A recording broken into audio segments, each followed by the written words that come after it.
All right, Elisha Medlin here with 5 Elements of Wholeness, and I'm so excited to have Shaun Johnson on here for our Mastermind class today. Just to give you an introduction to who this amazing man is he, first of all, he's been powerfully married for 4 years. In their marriage, they follow the guidelines that at the end of every week, they are closer than they were the week before. They have a total of 3 kids together. As a family, they love to walk around the local pond. Shaun has once sold an apartment complex he built for $34 million, and he will have his small planes pilot license within the next 3 years. So that's exciting. And today we are going to talk about communication in marriage. And I have known Shaun and his wife for the last few years, and I have seen the growth in his business and the growth in, and just being able to see how his relationship with his wife has grown. And so I'm excited to have him on here to talk about effective communication within our relationship. So I'm going to let you go ahead and start, Shaun. Awesome. Thank you so much. I'm so excited to be here and to be sharing this with you guys. There's a lot of powerful stuff, but we're going to talk about a lot of emotional stuff, and I might be throwing some emotions out there. So just have an awareness of that. I love everybody who's watching this.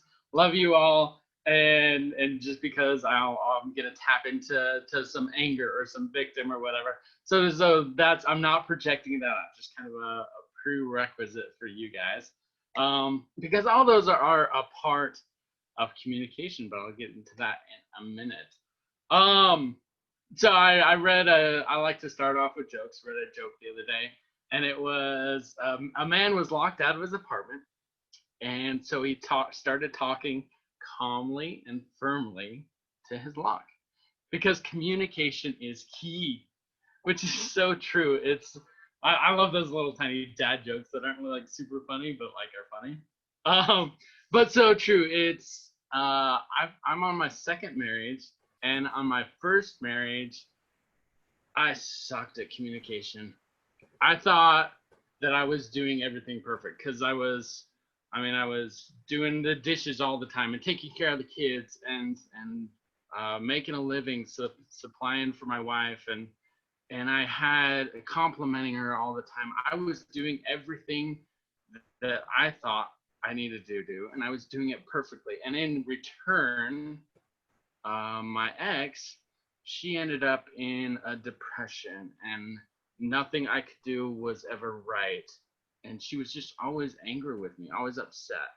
When we were dating, we had fun, but the second we got married, hindsight's 2020, we realized that our communication wasn't compatible, and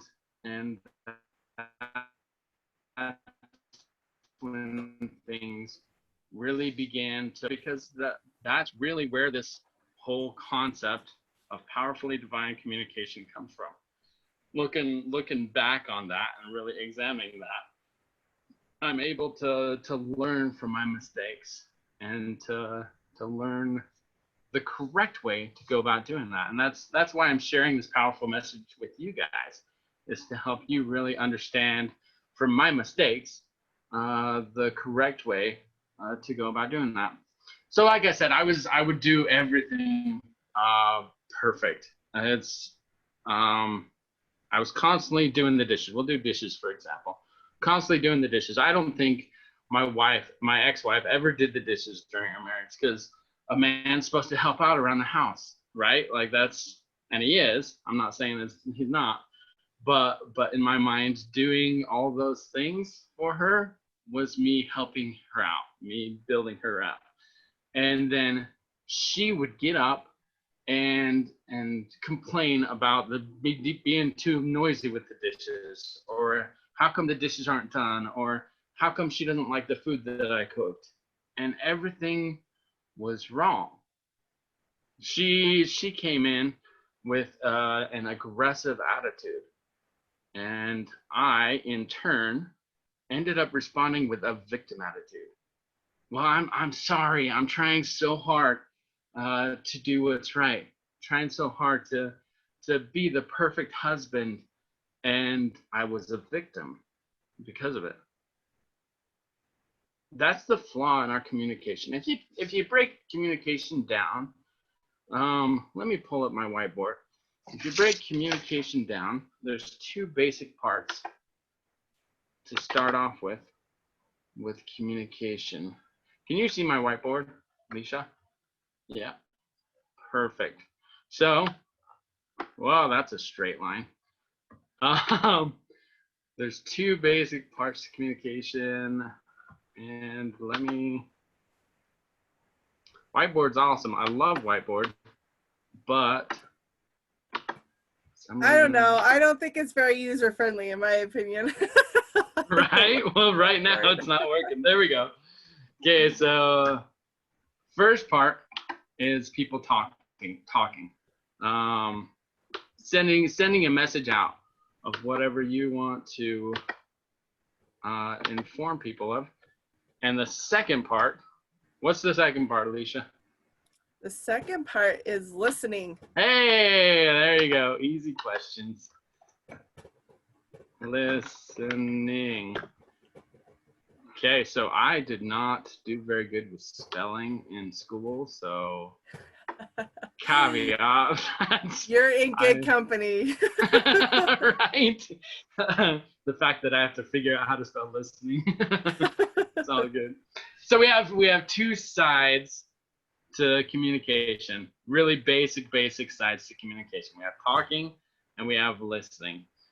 My wife and her family, they love to hang out over here, and it's pretty fun to go to a family gathering, especially Thanksgiving. They do a huge Thanksgiving thing, which is coming up, and they all hang out over here.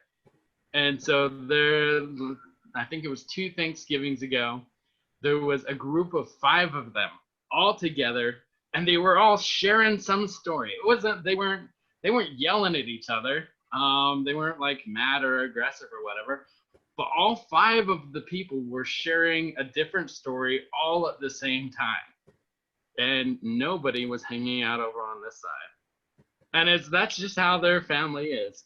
So there was no real communication going on.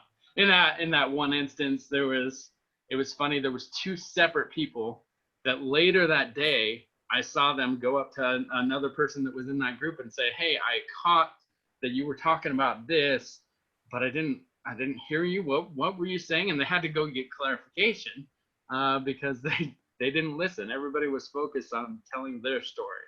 Mm-hmm. On the other hand, my family is more on this side. We're incredible listeners, really, really good at it. And there's times where, especially with my mom and my sister, where they'll get together and they'll see each other. "Hey, I love you," and do the basic intro stuff. "How you doing?" "Oh, I'm doing good." And then they both get into listen mode, and they're just sitting there staring at each other, ready for the other person to talk. No communication going on. It's so like awkward. You talk first. No, you talk first. No, you right? talk first. You need both sides to really have communication going on. And this is really basic stuff, but both sides, they end up opposing each other. And when you have that opposition, you can have less productive opposition in this, or more productive opposition. But they are opposites, which is why I drew the line down the middle. Got my notes here, so just if you hear some papers ruffling or see me look down, I just want to make sure that I cover everything that I want to talk about. So yeah, my first marriage had less productive opposition. So like I talked about, she would come in and sticking with the dishes, she would come in and, "Hey, we're doing the dishes too loud, or the dishes aren't done, or I don't like the food that you made," and everything that I was doing was wrong. She came in with abusive talking, and in turn, sometimes listening, you can still talk in a victim mentality. And I took it in, and like I said, I tried to become the perfect husband, oh, what would you change about me? What do you want me to improve? How can I do the dishes better? Which wasn't the right response because we both dwelt in that area. She dwelt in the abusive realm over here, and I dwelt in the victim realm over here, which was a drain on our marriage because we were never productively communicating. Abusive and victim as definitions, but because each, or as ways to define the communication, because each communication has an attitude behind it. So to show that, let's use the phrase "I'm sorry."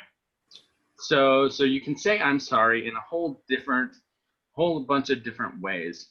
You can say like this is where the emotion comes out that I'm gonna have to jump back and forth, which is difficult to me. Okay, so I'm gonna try this. Put on my acting face. Okay, so we can say sorry, which, Alicia, if you were to put a word to that, what's the attitude behind that? Well, my kids do that to me often, and so I'm like, there's no sincerity, and it's shut up, I don't want to listen to you, so I'm just going to tell you what you want to hear. Right. So I don't have to hear you anymore. Right, and it's kind of got some sarcasm and stuff behind it. And it's just I'm pushing you away. I don't really care about you. I'm pushing you away.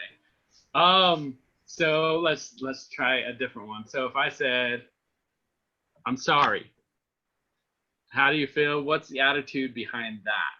That one would be more like, I know I need to apologize, but I don't really feel apologetic, so I'm just going to be like, I'm sorry, okay? Get over it. It's a lot more direct. Wow, it's a little bit more aggressive. There's not sincerity to it. A little bit more, yeah, no sincerity. So let's try and add some sincerity to it. Okay, so if I said, I'm sorry, how is that? Is that more sincere in the communication? That would be more sincere, and that would feel like it was more heartfelt. Yes. And then one more. So this one's the tough one. Okay, if I do, sorry, what are you feeling with that? That one, I know where you're going with it, but to me, that the way that you said it isn't where you're going with it, but I get where you're going with it because it's that victim, like, you're right, I'm always wrong, I'm so sorry. So I'm not the best actor. That's okay. But I get what you're saying because yes. I used to do that all the time. So like whenever I'd make somebody uncomfortable, I was like, I'm sorry. All the time. Right. It was always, I'm sorry. I'm sorry I made you uncomfortable. I'm sorry that I did something that wasn't according to your expectations. And it's incomplete too. Well, and it's a sorry that's like, it's not even apologizing that you did anything wrong. It's apologizing that you're alive. It's apologizing that you're taking up space. Yeah. Exactly. Where's the, there it is. Erase that and erase that. So we had sarcastic, victim. Over here we had direct. And then over here, we had sincerity. Perfect spelling. Okay, so you can see that there's kind of 4 different categories to this communication. Check out this straight line. Oh, there we go. That's much better. So you can see there's 4 different categories to this communication. And to me, there's this side, which is more external. It's like you said, it's I'm pushing you away type of thing. And in your external, that's where I feel you have your power. So this is your powerful side to communication. So if that side's external, and judging by the title of this talk, that means this side is internal. And to me, having a powerful internal is really understanding who you are, and you each individually are all divine. And that is where we start with powerfully divine communication. Right there. So if we were, we've covered this side and this side. So now let's define the rows right here and right here. So over here, with direct and sincere, let me pull out my notes just to make sure I'm covering things. So with direct and sincere, it's more of a building communication. Right there. And then sarcastic and victim. How would you define that, Alicia? Destroying. If the other one's destroying, yes, great word. Destroying. There. So we have powerful and divine, and then we have building and destroying. Each of these areas also have their own title associated with this. So right here, I call this structured. The interesting thing about structure is some people shy away from it. I love structure because structure allows for me to grow. It creates that stability, allowing me to step out and become something more. Right, it creates a foundation. Yeah, it's a great foundation. So with my daughter, I have, she says she's 3. She's not really 3. She's 2. But my 2-year-old, she loves to push the boundaries. And right now she does this thing where she jumps off the back of the couch and then she'll land on her butt on my stomach because I'm laying on the couch. It's horrible. But she loves to jump and to fly and to do things. And the other day she was standing on her dresser, on her changing table, and she wanted to jump off. And I saw it as an opportunity to allow her to grow and realize that her limits, that she's limiting herself, that her limits are further than what she's allowing herself to do. And so she says she wants to jump off, and I take a step back, and a big step back. And so I'm standing probably 3 feet from where she's at. She's only 2 feet tall. And so that's a big jump for her, going that 3 feet, and that's scary. Now I knew, as a dad, I knew I was going to be able to catch her. And I had my hands out, and I had that structure ready for her. And because she hummed and hawed, but because she knew that she could trust me, she knew that I was strong enough, she knew that my hands were out and ready to receive her, she was able to push herself beyond the limits that she thought and realize that she can achieve more. So that's the structure category. Down here, destroying and sarcasm. I like to call that category toxic. That's a deteriorating category. We use sarcasm. I'm never a fan of sarcasm. Sarcasm has an element of truth that's really mean usually. And so I'm not a fan of sarcasm, but the toxic category does have its benefits. The interesting thing about the destroying line, the lower part of this graph, is that's important to do sometimes. Like we talked about in my intro, I built a $34 million apartment complex. With that apartment complex, we had to take down some buildings. And those buildings were deteriorating and falling apart and not worth their weight in gold. And so we destroyed that in order to create something incredible. So that this destroying level has value to it. I'm going to come back to toxic in just a minute and tell you a story of how that has value. But right now we'll go over here. And so this side, this side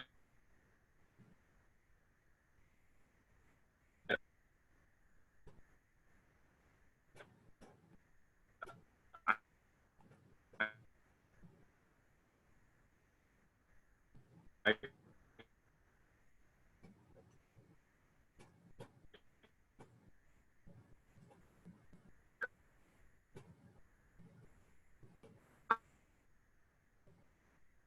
call empowered. Instead of saying how's it going or something like that, I'll usually start off my conversation with some form of what's great about today. And it catches people off guard. It's not a normal way to discuss, but it helps me step into this internal realm with them to really connect with those people. And so this is the empowered realm, has that sincerity with it. And then this I call fallen. Fallen. Sticking with the divine concept. This is where you fall. Using the victim as one of the words in this category. You're internal, but you're on the ground. You're not your empowered self at that point. Is falling bad? No. It just means you made a mistake. One of the things I love about this category, make sure I don't jump. Hey, Shaun, your internet is really choppy right now. Can you check to see if your line's connected?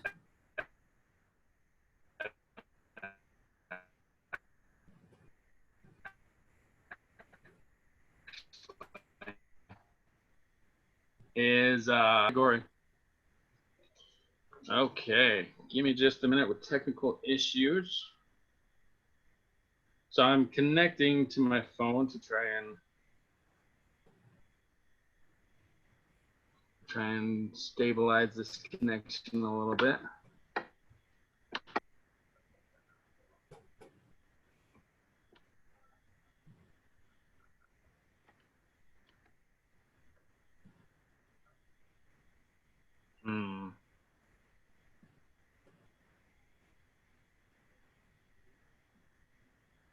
All right, is that any better, Alicia? Yeah, you're better now. Okay, so we'll try that for now. So yeah, this fallen area. When you're fallen, it allows you to really step back and analyze things. I talked about how I became a victim with my first marriage, and it took me a couple years after my first marriage to really realize that. But when I did, I was able to sit back and say, okay, why? Why did I become a victim? What was really going on in my head? How was I reacting? How was I communicating to everything else? So this fallen does have power to it. It allows you to really analyze the situation. And then I said I was going to come back to toxic.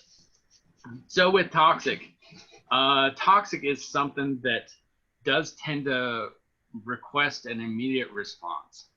The other day, I went on a walk with my wife and my kids, and there was a truck that was coming down a road that's usually an abandoned road, but for some reason this truck was barreling down this road. And my wife, she was looking down, texting on her phone, and had no idea that this truck was coming. And she entered the intersection, and I went toxic for a moment. And I said, Lisa, stop! And I yelled at her, and her immediate response was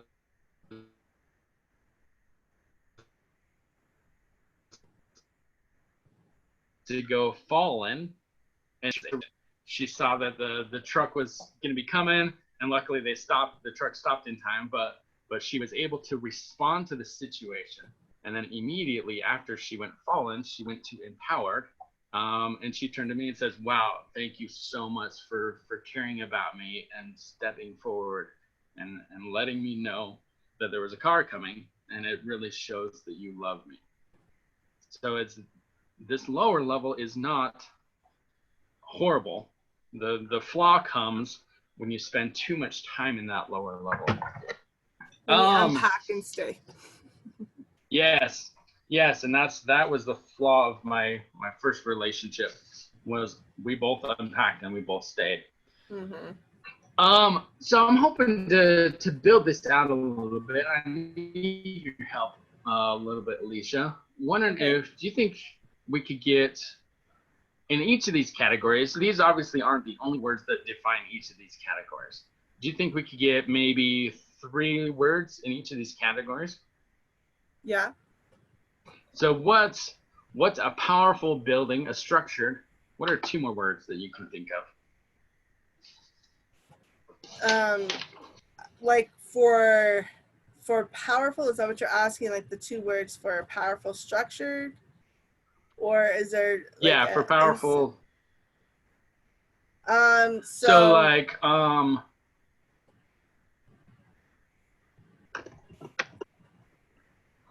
confident. I would also say confident is. I would also say connection. Connection. Another one would probably be teamed up with God. I mean, that's really the only way you want to have a structure, right? Is with God. So being teamed up with him. Perfect. I mean, I know that's more than 1 word, but I don't know how to minimize that to smaller. Oh, a co-creator. There we go. Co-creator with God. Oh, co-creator. I like that. Co-creator with God. Perfect. Let's go to toxic. What are some words when you think of toxic? What do you think of? I look at distortion. Ooh. That's a really good one. Nobody's ever told me that one. Adversarial. I like it. Of course, you choose big words. Adversarial. That looks so wrong, but we're gonna pretend it. That's okay. Probably another really toxic one would be counterfeit. Counterfeit. Nice. I love those words. Let's go to fallen. What are some words that you associate with fallen? Martyr. Yes. I love my creativity. That's awesome. Prosecutor.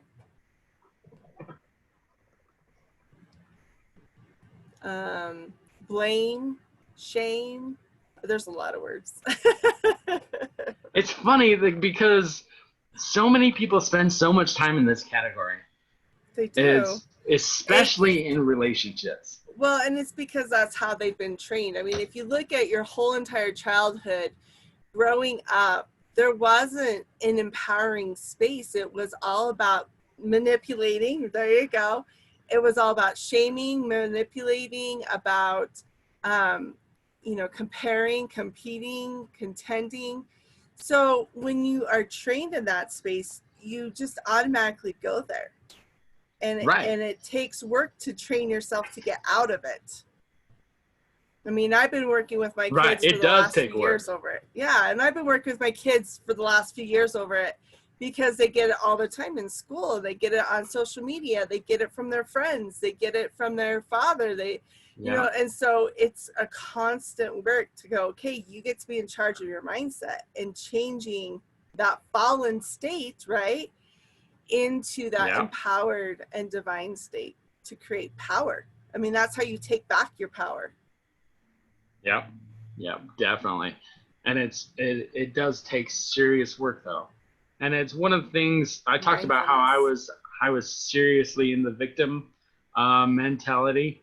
And it took me probably 2 years or 3 years after my marriage to really realize that and begin stepping out. And probably after I began stepping out was probably another 2 years before I really felt aware enough to be able to be like, okay, I'm responding this way because I naturally go to victim, because that's what I spent my childhood going to.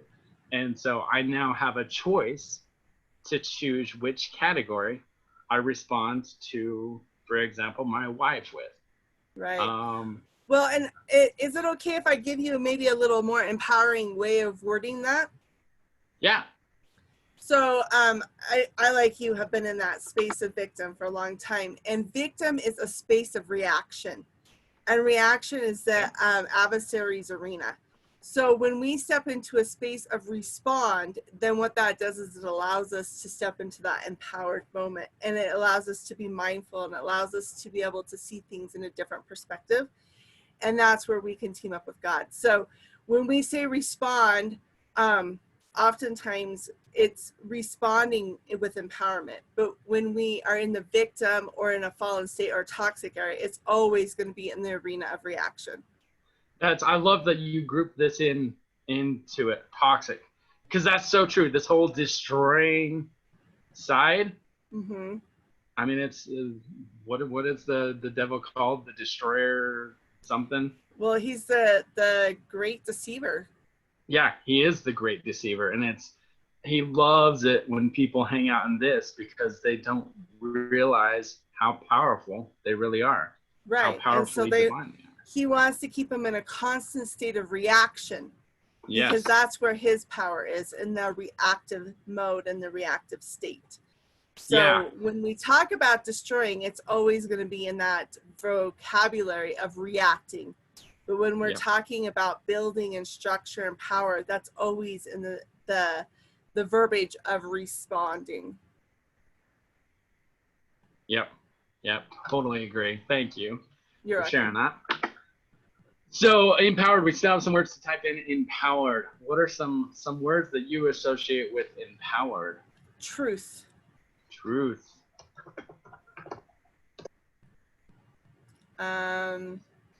Divinity. Accountability. Honesty. Nurturing is awesome, yeah. And we're outer space. There is a lot of people really shoot for this, and it's great to shoot for that. And so there's a million words that we can put in that category because we're aware of it, just like you were able to throw a bunch of fallen words in because you're aware of it, because you were there, and because you're here now, you're able to throw a bunch of words out there. But the interesting thing about communication with your spouse is all of these are involved. Like I said, there's an opposition in the communication. We're going to straighten up that line because it was kind of bothering me. There's opposition in the communication. And so the story that I told at first, I went, or with my wife stepping out in front of traffic because she was texting, I went toxic.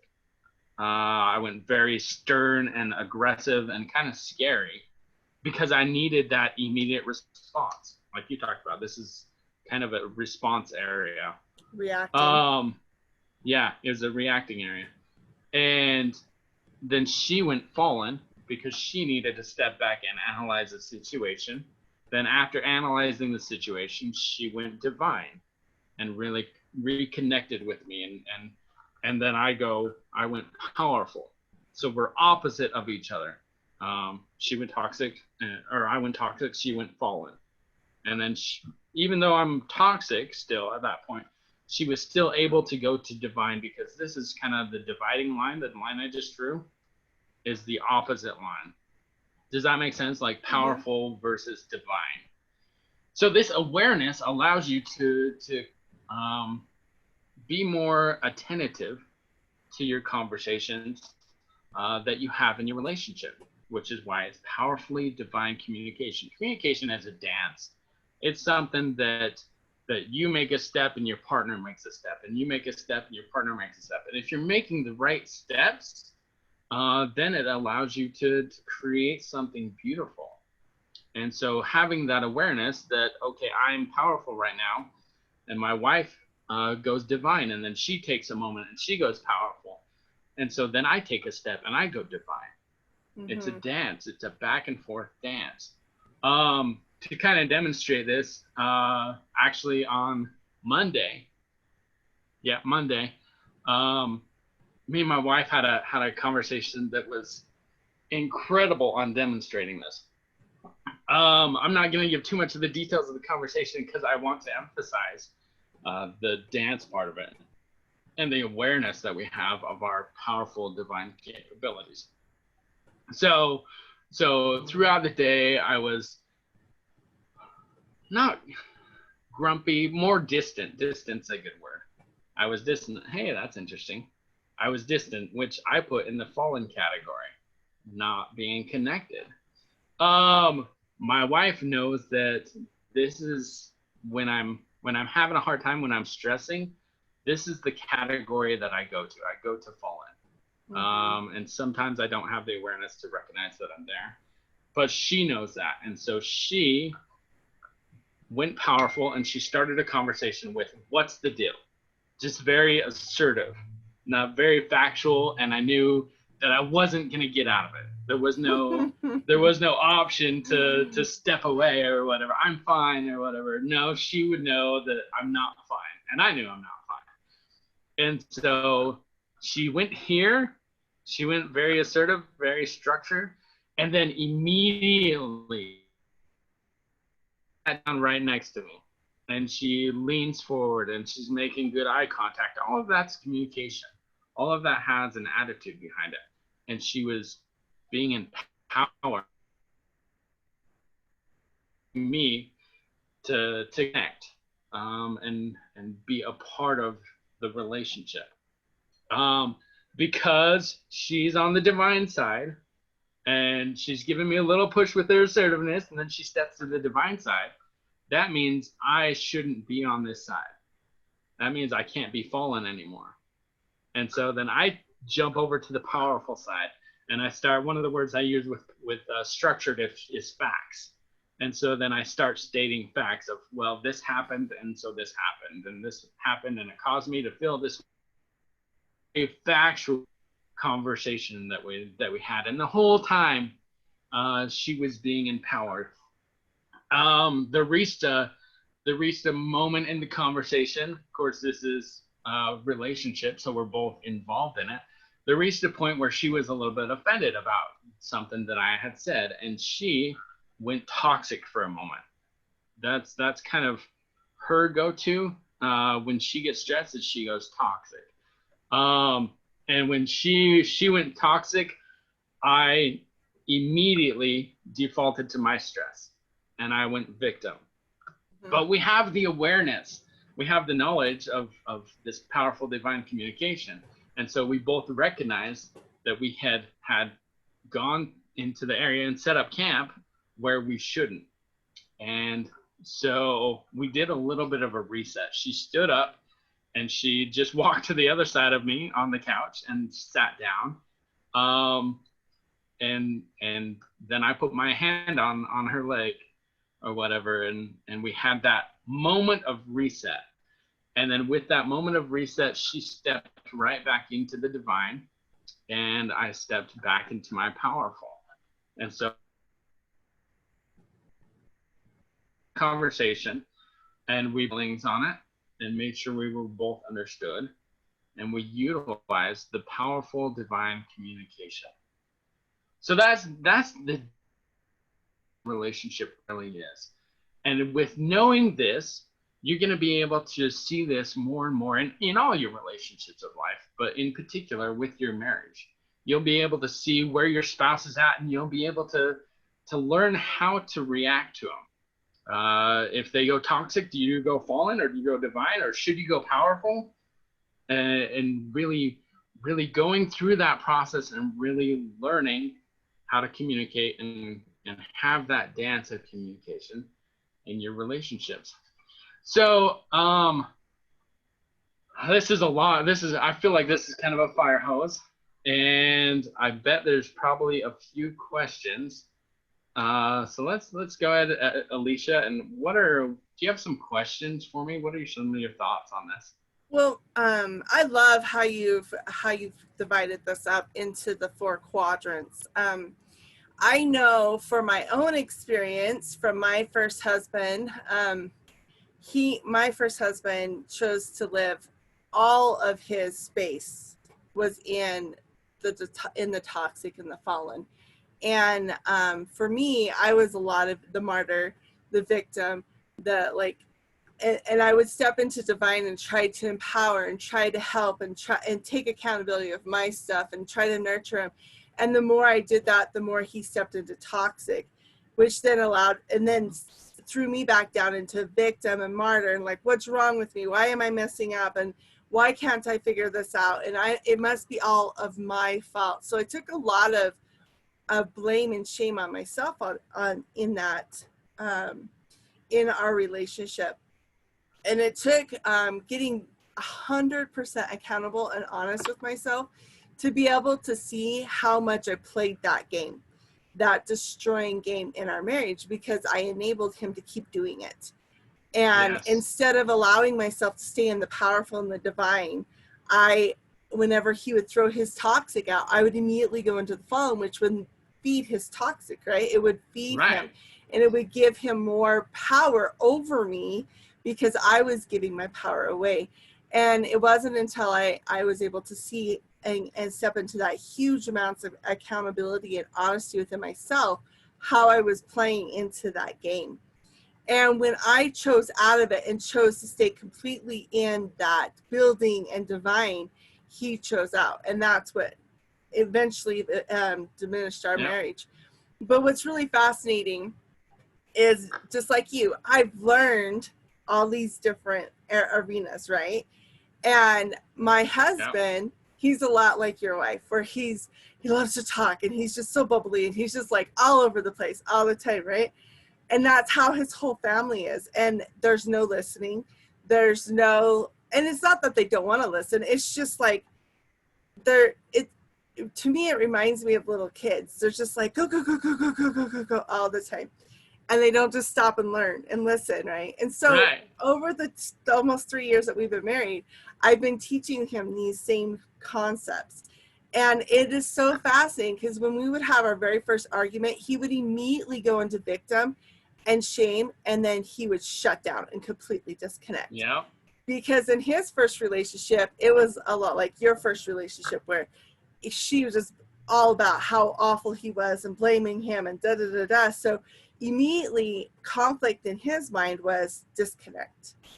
Yep. And so it took learning and teaching and training him that conflict is neutral, that conflict doesn't mean anything other than there's a problem that gets to be looked at, and that we can choose to go into reaction, right, which is the toxic and the fallen, or we can choose to go into respond, which is the, choosing to be a co-creator with God and choosing into coming up with a solution, because when we come up with a solution, it creates connection. And after a few times of doing this, he started to see that the results were very different than what he was used to. And so now it's been amazing to see the growth in him, because he's now been in that powerful and divine space way, way more than the lower part. And so our relationship is so much different than either one of our previous relationships were, which is amazing to me, because when you have that divine connection and that effective communication within your relationship, it really truly creates that space of safety, not only between the two of you, but for your children. And then your children can settle in to seeing the truth of who they are, because they're no longer having to walk on eggshells. They're no longer having to see, okay, is mom gonna be mad at me if I do this? If dad's gonna be mad at me if I do this? If I say this, am I gonna get in trouble? If I do this, am I gonna get in trouble? And so they're no longer needing to walk on the eggshells, because mom and dad, even though it's the stepdad, are in that space of divine communication, and we're walking in our truth, and it gives our children automatic permission to do the same thing. Yes. Yes, it does. I mean, it's our relationship with our spouse totally bleeds onto our kids. And so, and you choose how that bleeds on. I love what you said right there of how that is affecting your kids. And it's one of the things that I noticed. With my first marriage, I have one kid. And so he saw me and my ex constantly playing in that toxic fallen field, and in turn, he struggles so hard with stepping out of that fallen area, because that's what I taught him. Mm-hmm. That's the area that I trained him in, and then he moved out, and so now I'm working on helping him rise out of that. But that's because that's where my relationship was in that right. Toxic fallen area. And so true. Thank you for sharing that. You're welcome. Is there any other questions you have? I think, a lot of this, I come across this with a lot of clients that I work with. So one of the things that I notice, which we don't have on here, but I've noticed that the toxic and the fallen aspects get played in the relationship when one or both of the,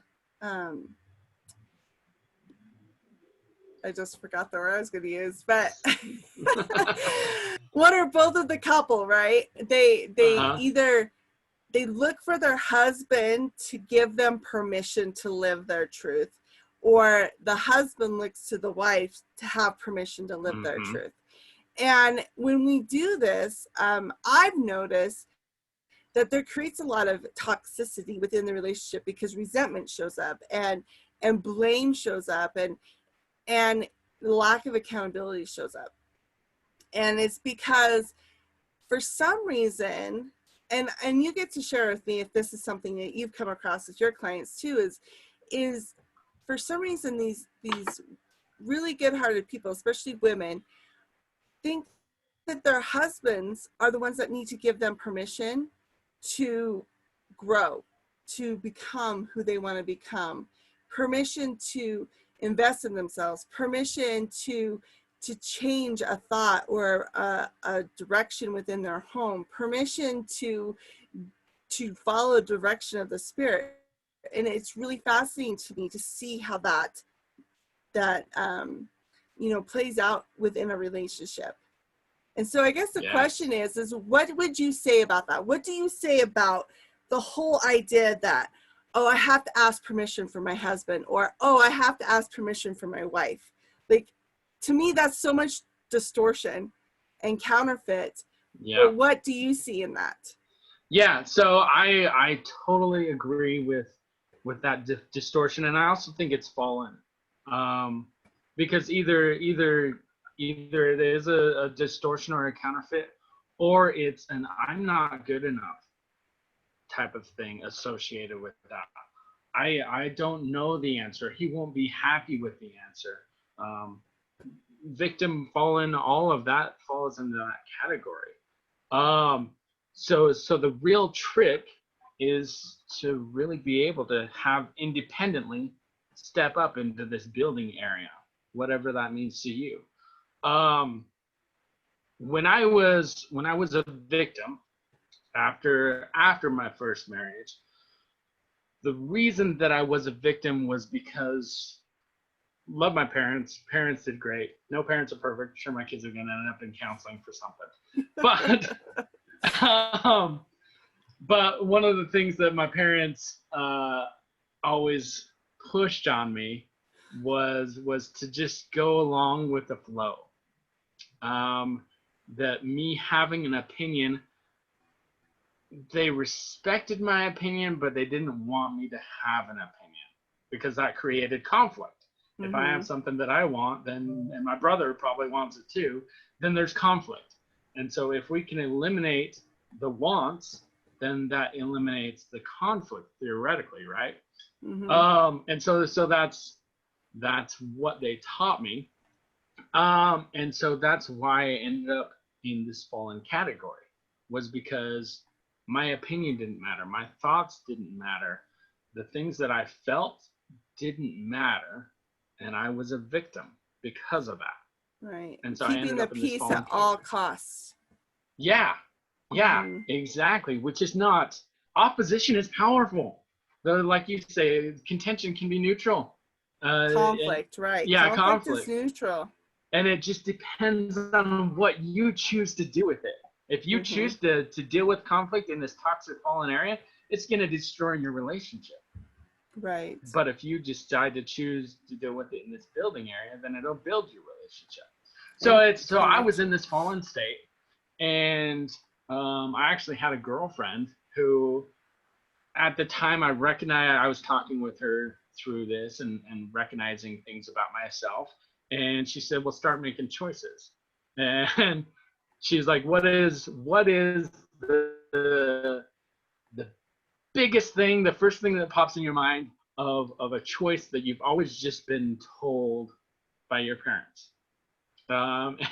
And the thing that popped in my mind was that I like over easy eggs. That's when we would go out to eat. My parents would always order over easy eggs. And I like them, but I didn't know that they were my favorite because I'd never really tried anything else. Because that was always, my opinion didn't matter. That was always what was picked for me. And so we took a day and we made 22 different types of eggs, which I had no idea there was that many different eggs. I know, right? There's that many eggs either. Yeah, and really there's like 40 something that we were able to find, but we were like, we're not gonna eat 40 eggs. So yeah, that's what we spent that whole day really deciding what my opinion was on what eggs I liked. So that concept applies to all areas of life. Step back. If you're stuck in this fallen or even the toxic area, step back and really figure out how to step out. For me, it was stepping out by figuring out what my thoughts and opinions were, because that's what kept me there. And right, so you took back your power. Yeah, exactly. And with the little thing like eggs, it's easy to start small. And it is. And then you step up, and eventually I'm having difficult conversations with my wife that are productive and building our relationship. Right. Like I said, 10 years ago, she would have said, what's the problem? And I would have dug my heels in and said, there's no problem. I'm fine. Because what I felt and what my thoughts and opinions didn't matter. Right. And so I have no problem. And so, does that answer your question? Yeah, and I love that. I love the fact that you start with something small, finding out who you are, like find out what you like, what opinions do you have, and are you allowing other people's opinions and expectations and conditions to dictate who you are, or do you know? So I love that. So little expansion, little side note. If you look at anybody going through life, they always go through this interdependent. They always go through this process. I love the example of kids. My 2-year-old, super codependent. Yes. Yes. She can't even going into babies. Babies can't feed themselves. So they're dependent. They're totally dependent. Yeah. Yeah. And so my goal is to teach her independence. And one of the ways that I do this is by creating structure Mm-hmm. for her so that she can jump off her changing table, so she can prove to herself that she's capable of doing things that she doesn't think she's capable of. Then she can step out and be herself. And so I train her with her independence. Once it's funny to listen to parents talking about their teenagers in particular, because teenager is focused a lot on independence, and there's a lot of complaint, but it's don't complain about that. It's not as bad as you think, Oh, I because love you're having teaching. teenagers. I love I it. know, right? Well, and you're teaching them independence. You Right. don't want to say, oh no, you can't go back out with your friends and experience that tough thing. No, let them go out, like whatever, create boundaries and stuff, but let them go out Right. and experience tough things in life, and let Well, them and have their independence. exactly. And just like you're saying, when you teach your child to be independent and do it in a powerful, structured way, like you have on here, where you're teach them how to be confident, how to be connected to their truth, how to co-create with God, how to stay focused on their goals and direction. Then when they become like my 18-year-old, I have no worry for him. Like, Yeah. he can take the car, I'm fine. You know, I'll just say, hey, be careful. That's all. And I can trust, I can give him my debit card, and I trust that he will be wise Yeah. with it. And I have no fear of him ever going against that structure, because I've taught him how to be powerfully independent with God. Yes. And that, Yes. and when you do that, that brings you great joy as a mother and a father, because you know that this child is going to be a great adult, despite other idiosyncrasies and their moments of going into the fallen and the toxic. Yep. It doesn't matter, because they know how to get themselves back out. And everybody has to go through this process. They have to learn their independence at some point. And it's a process that you continually go through. But with learning your independence, I would much rather have my 8-year-old learn independence and suffer the consequences that are on the 8-year-old level, Right. rather than shelter him from that and not have him make any mistakes and not have him take any responsibility. And then he turns 24, and the consequences for a 24-year-old versus the consequences. Yeah. And so I'd rather have him gain his independence now, even though that means that he's constantly challenging me or whatever. I'm okay with that now, because I don't want it to be here. Right, exactly. And the interesting thing is I did this with my first husband, is that I didn't want him to be uncomfortable. And so I was totally enabling him, because I was saving him from his own consequences of his actions. Because I knew if he suffered consequences, then I would have to suffer consequences, and I didn't want to be suffering. Right. So I would save him, which then enabled him, which then left him in that toxic state. And that is, we can do that to our children, but we can also do that to our spouse. Yes. If we don't choose to step into our truth. Yes. And after, there's a step beyond independence. Independence is the ability to sustain yourself. Mm-hmm. And the step beyond is having the ability to sustain yourself, but being confident enough to rely on your spouse. It's not codependence. Codependence is forcing that reliance on your spouse and not really being able to hold your own happiness, saying my happiness is based off of my spouse.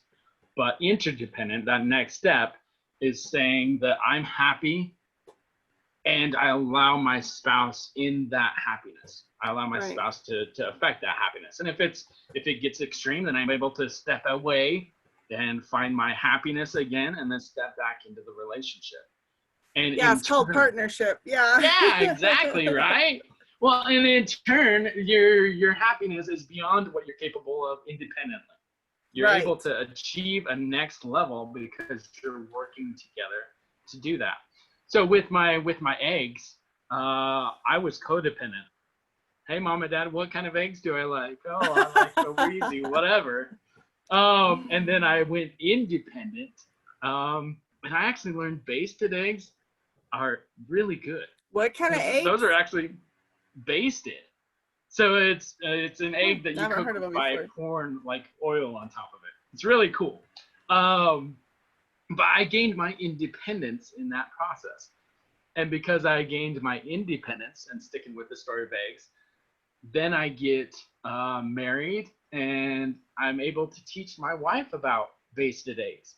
And now she loves basted eggs too. We became interdependent. I was able to share a part of me with her, knowing that if she doesn't like it, I'm fine. I still Right. like basted eggs. Nothing wrong with that.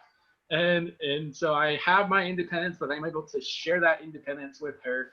And now we both like basted eggs. And so I love it. It's so good. so yeah, go through that process, and it is a continual process. There are moments in a relationship where you do need to step away for a moment. Um, don't set up camp while you gain your independence, because the goal is interdependence. But Right. there are moments to step away and say, okay, I'm gonna be my own self today. I'm not. Yesterday I did it. Actually, in prep for this, my wife went to her family's house, to her parents' house, and invited me along. And I said, nope, right now I need to focus on me and getting myself ready for this presentation. And so I allowed myself that independence. And then last night we were able to be super interdependent because I had that independence. So I That's mean, awesome. you talk about that with your clients, and I see that in my clients, of going through that process to step from fallen or toxic into powerful or divine. Exactly. I So love it. Awesome perfect. job. You did so good. I love this. And while you're still here, we only have about another minute. So do you have a program or a course that Yes. you'd like So to offer? one of the things you talked about is trying to your husband was stuck in your ex-husband was stuck in toxic. There are ways to create that dance with your spouse. I'm doing a master class next Wednesday, and for the people that listen to this, I'm gonna give them that master class for only $10. To do that, get a hold of me through Facebook Messenger. Let me know that you've watched this and that you want to be a part of that class to really grow your communication in your relationships. That's awesome.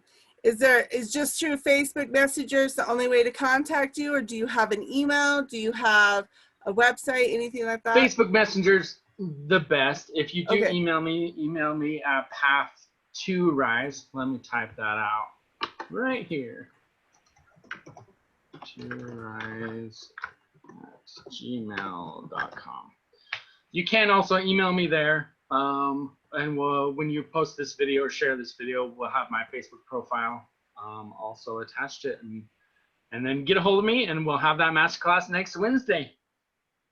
Awesome. Well, Shaun, thank you so much for sharing your wisdom and your ideas and your breakthroughs. And I can't wait for people to watch this and see that they can go to the next level by taking your class next week. So thank you so much for joining us and for teaching us some amazing tools and some just really good perspectives. So I love it. So thank you. Awesome. Awesome. Thanks, Alicia. You're welcome.